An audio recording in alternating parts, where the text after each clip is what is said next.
அகிலம் முழுவதும் அறவொழுக்கம் பரவ வேண்டும். கௌமார மடாலய விழா 135 ஆண்டுகள் பழம்பெருமை வாய்ந்த கோவை கௌமார மடாலயத்தை நிறுவிய திரு ராமானந்த சுவாமிகளின் 69வது ஆண்டு குரு பூஜை விழா, தண்டபாணி சுவாமிகளின் நூல்கள் வெளியீட்டு விழா, கல்வி, இசை, சமூக சேவைகளில் சாதனை படைத்தவர்களுக்கு விருது வழங்கும் விழா ஆகிய முப்பெரும் விழா கோவை சின்னவேடம்பட்டி கௌமார மடாலய வளாகத்தில் உள்ள குமர குருபர கடவுள் கலையரங்கில் நடைபெற்றது.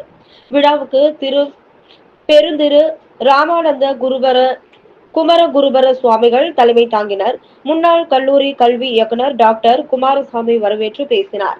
விழாவில் தண்டபாணி சுவாமிகளின் நூல்களை பேரூராதீனம் தவத்திரு சாந்தலிங்க மருதாச்சல அடிகளார், மயிலம் பொம்மபுர ஆதீனம் சிவஞான பாளைய சுவாமிகள், பழனி ஆதீனம் சாது சண்முக அடிகளார், தாராபுரம் வரன்பாளையம் திருநாவுக்கரசு, திருமடம் மௌன சிவாச்சல அடிகளார், தென்சேரிமலை ஆதீனம் முத்து சிவராமசாமி அடிகளார், காமாட்சிபுரி ஆதீனம் சாக்த ஸ்ரீ பஞ்சலிங்கேஸ்வர சுவாமிகள் ஆகியோர் வெளியிட்டனர்.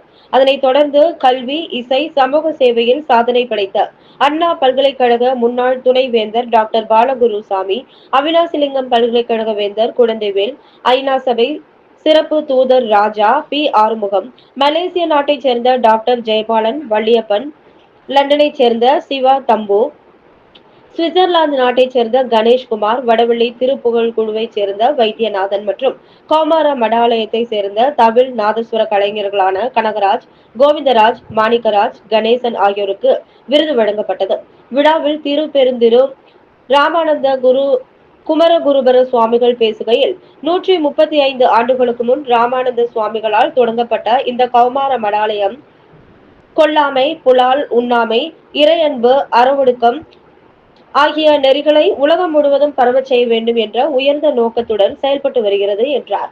விழாவில் பிள்ளையப்பன் பாளையம் செல்வநாயகி அம்மன் கோவில் தலைவர் செல்லப்பன், தமிழக விவசாயிகள் சங்க தலைவர் தொண்டாமுத்தூர் ஆறுசாமி, குப்பனூர் பெருங்கருணை மாரியம்மன் கோவில் பரம்பரை அறங்காவலர் சதாசிவம், மாநில முருக பக்தர்கள் பேரவை செயலாளர் ராமமூர்த்தி, மரகதம் அம்மையார், கௌமார மடாலய நிர்வாகி ராமானந்தம் மற்றும் திருமணத்தின் தொண்டர்கள் ஏராளமானோர் கலந்து கொண்டனர்.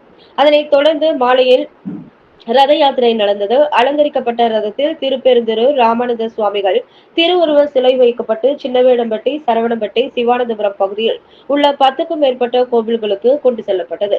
அங்கு ரதத்திற்கு பிரம்மாண்ட வரவேற்பு கொடுக்கப்பட்டது. பின்னர் ரத யாத்திரை கௌமார மடாலயத்தை வந்தடைந்தது. இந்த நிகழ்ச்சிகளில் நூற்றுக்கணக்கான பக்தர்கள், பொதுமக்கள் கலந்து கொண்டனர்.